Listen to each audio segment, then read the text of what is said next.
মমতা ব্যানার্জি বলবেন বাংলাদেশে শান্তিরক্ষী বাহিনী দরকার না ভারতে শান্তিরক্ষী বাহিনী দরকার? বিজেপির প্রত্যক্ষ মদদে উস্কানিতে বাংলাদেশে অস্থিরতা সৃষ্টির অপচেষ্টা চালাচ্ছে। হিন্দুত্ববাদীদের আরেক ছদ্মবেশী শিখণ্ডী মমতা ব্যানার্জি জাতিসংঘ শান্তিরক্ষী পাঠাতে বলছে।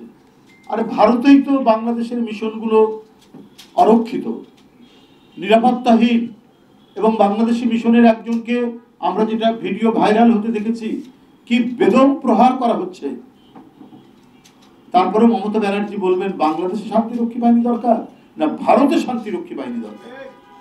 প্রতিবেশী হিসাবে আমাদের বন্ধুত্বের হাত প্রসারিত, কিন্তু শত্রুতা করতে চাইলে সেটা বাংলাদেশের স্বাধীনতা প্রিয় জনগণ মেনে নেবে না।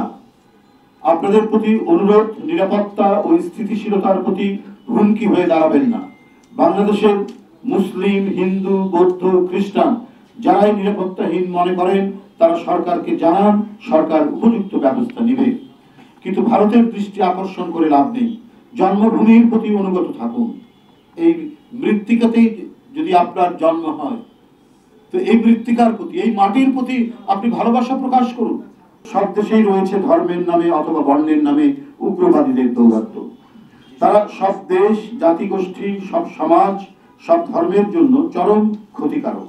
দুঃখের বিষয় হলো কিছু ধর্মীয় উগ্রবাদী ক্ষুদ্র গোষ্ঠী, ভারতের চরম সাম্প্রদায়িক সংগঠন বিজেপির প্রত্যক্ষ মদদে উস্কানিতে বাংলাদেশে অস্থিরতা সৃষ্টির অপচেষ্টা চালাচ্ছে। অন্তর্বর্তীকালীন সরকারের প্রতি আমাদের আহ্বান, এই উগ্রবাদীদের নিয়ন্ত্রণ করুন। বাংলাদেশে যারা রয়েছেন, নগদের সর্বোচ্চ বার 167 টাকা রিচার্জে পাবেন 1 লাখ টাকা পুরস্কার। আরো আছে প্রতি সপ্তাহে পুরস্কার ও ক্যাশব্যাক। ভারতের সাধারণ জনগণের বিরুদ্ধে বাংলাদেশের জনগণের কোনো শত্রুতা নেই, কিন্তু চরম উগ্রবাদী বিজেপি যদি বাংলাদেশের বিরুদ্ধে যুদ্ধ ঘোষণা করতে চায়, তাহলে বাংলাদেশের দেশপ্রেমিক প্রতিটা মানুষ এদেশের স্বাধীনতা, সার্বভৌমত্ব, সম্মান, আত্মমর্যাদা রক্ষায় রুখে দাঁড়াবে। দুর্জয় এ বাংলাদেশ কখনোই মাথা নোয়াবে না। কলকাতার উপ হাই কমিশন, আগরতলা সহকারী হাই কমিশনে হামলা, মুম্বাইয়ে বাংলাদেশের ডেপুটি হাই কমিশনের সামনে হাঙ্গামা এবং ধারাবাহিক চরম উস্কানিমূলক বক্তব্য ও সীমাহীন অপপ্রচারের বিরুদ্ধে উত্তাল হয়ে উঠেছে বাংলাদেশ।